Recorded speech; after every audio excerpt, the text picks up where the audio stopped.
Hey, Michael Church here, Crawl Space Ninja. Today we're going to talk about how to tell if your crawl space is wet without moisture meters. Now, most of the time when you go into the crawl space, if you have those meters, it really paints the picture of if you have high humidity or perhaps you got a foundation wall that's leaking. But we're going to give you some tips on some things to look for. If you don't have those meters, that could still be an indication of a water problem. Stay tuned.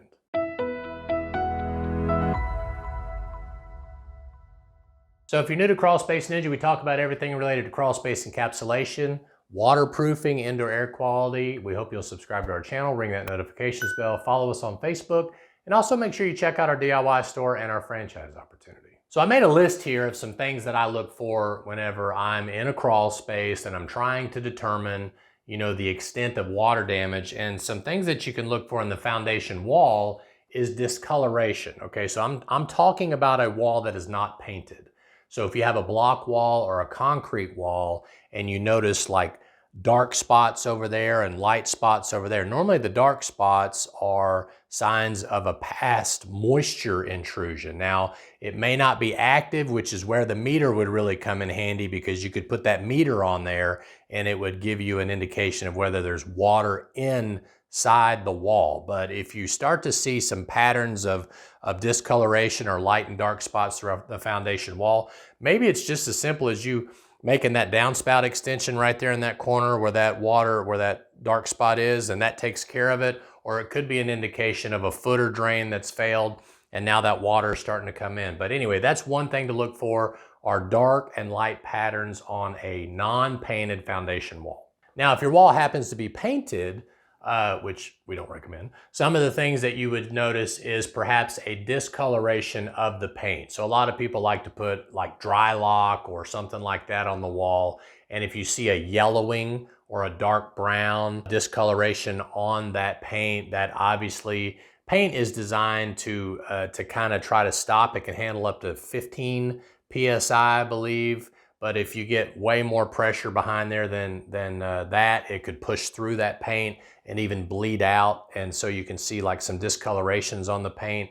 And unfortunately, paint is also a really good mold food eventually. So if you got that going on and you didn't address what was causing the problem or give that water a place to go, then you could create a potential mold problem. But look for discolorations or light yellow or light brown colors on paint, and that also is a good indication.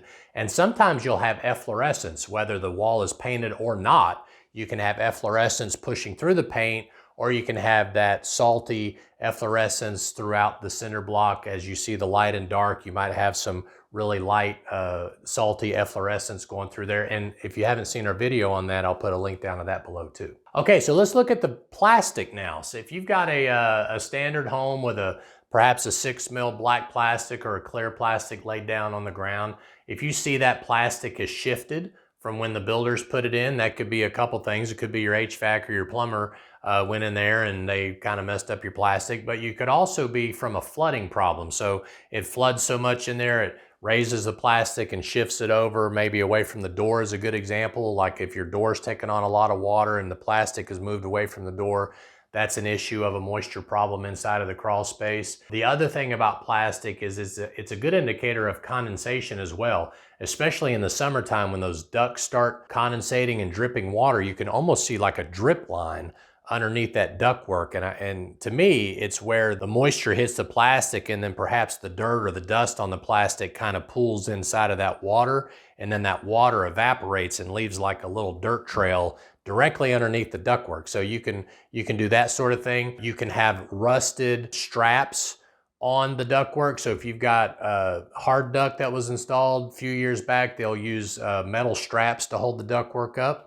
If that's begun to rust, a lot of ductwork also had staples that they would use to install the insulation around the ductwork, especially those older homes. If you see a lot of rusted staples, if your plumbing is being held up by some kind of metal strapping or something like that, look for that as a sign of rust, and that's a humidity problem or a potential leak from above issue that you're going to have to deal with. So those are all things that you can look for around the plastic and the ductwork. Another sign that is an indication of a moisture problem is, how does the crawl space smell? Does it smell musty because you got a potential mold problem getting started down there? Does it smell like an old dirt basement? You know, some people like to describe it as that.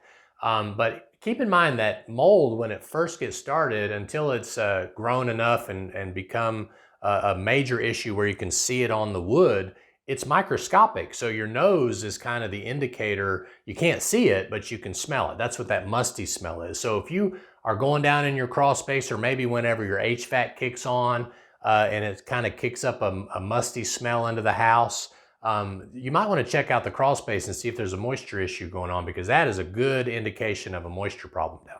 Another problem we see, obviously, is rotting wood. So if you go down in the crawl space, you can take a knife with you or a screwdriver with you, and you can kind of look at wood, and if it looks sunken in the middle, that's where the wood decay or the wood rot fungus has started eating away at the inside of that wood. And if you can drive your knife in there, or your screwdriver in that wood, then that is a huge problem, maybe even a termite problem that has happened, and maybe they've already left and destroyed that part of the house or whatever. But make sure you keep an eye on those joists and the subfloor and different things like that. Of course, if you've got insulation up in the subfloor, it's kind of hard to keep an eye on everything, but if you can see where the wood's maybe bowing or warping, those can be issues of moisture problems in the crawl space. And of course, my favorite sign of moisture problems are pests. I remember going into some of these crawl spaces, and there was probably 1,000 cave crickets just bouncing all over the place and jumping on my back and all this other stuff. And of course, whenever we dried out the crawl space and everything, they